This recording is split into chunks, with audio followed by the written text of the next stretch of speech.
दोस्तों अप्रैल महीना वो महीना है जिसमें किसान फसल बुआई करने के पहले कई बार सोचता है। 80% किसान तो बुआई करते नहीं है क्योंकि सिंचाई व्यवस्था पर्याप्त अवेलेबल नहीं है।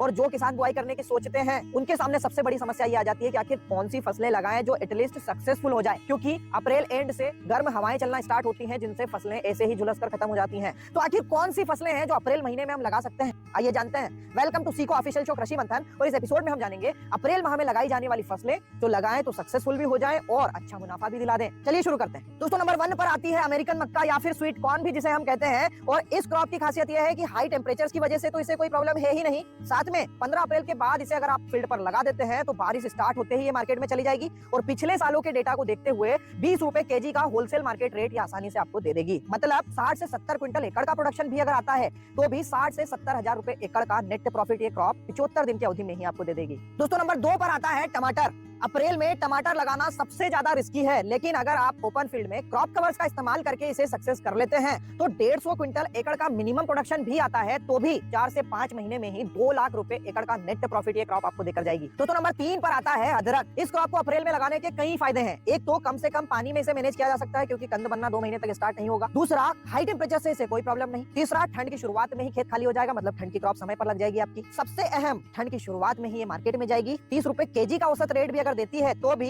2 से 2.5 लाख रुपए एकड़ का नेट प्रॉफिट ये क्रॉप 6 से 7 महीने की अवधि में दे जाएगी। दोस्तों नंबर 4 पर आता है गन्ना। ये एक ऐसी क्रॉप है जो कि लंबी समय अवधि की क्रॉप है और ऐसी सभी फसलों के लिए अप्रैल का समय बहुत अच्छा समय है क्योंकि बारिश आने के पहले ही ये प्रॉपर्ली सेट हो जाती है। आगे लागत भी कम होती है, साथ में हाई टेम्परेचर से इसे कोई समस्या नहीं और कम से कम पानी में बारिश तक मेंटेन की जा सकती है ये क्रॉप। तो बेस्ट है अप्रैल में गन्ना लगाएं। दोस्तों नंबर 5 पर आते हैं टिंडा, लौकी और कद्दू। ये तीनों ऐसी बेल वर्गीय फसलें हैं जो हाई टेम्परेचर को सहन कर सकती है, इसलिए अप्रैल में इन्हें लगा सकते हैं। ये ध्यान रखें कि इन्हें फ्लैट फील्ड पर ही फैलने दें ताकि गर्म हवाओं से बच सकें ये फसलें। और इन्हें आप अप्रैल में अगर लगाते हैं तो मिनिमम 50 हजार रुपए एकड़ का प्रॉफिट तो हर एक क्रॉप दे देगी। और टिंडे के लिए मैं कहूंगा 1 से 2 लाख रुपए एकड़ तक का प्रॉफिट ये क्रॉप दे सकती है। दोस्तों इन फसलों के अलावा भिंडी भी आप लगा सकते हैं और सिटी साइड में रहने वाले किसान धनिया और पालक भी लगा सकते हैं कम से कम समय में अधिक से अधिक मुनाफा कमाने के लिए। दोस्तों उम्मीद करता हूँ ये एपिसोड आपको पसंद आया होगा। अगर पसंद आया हो तो अपना वैल्यूएबल फीडबैक जरूर दीजिएगा, वीडियो को लाइक और ज्यादा से ज्यादा शेयर करिएगा। धन्यवाद।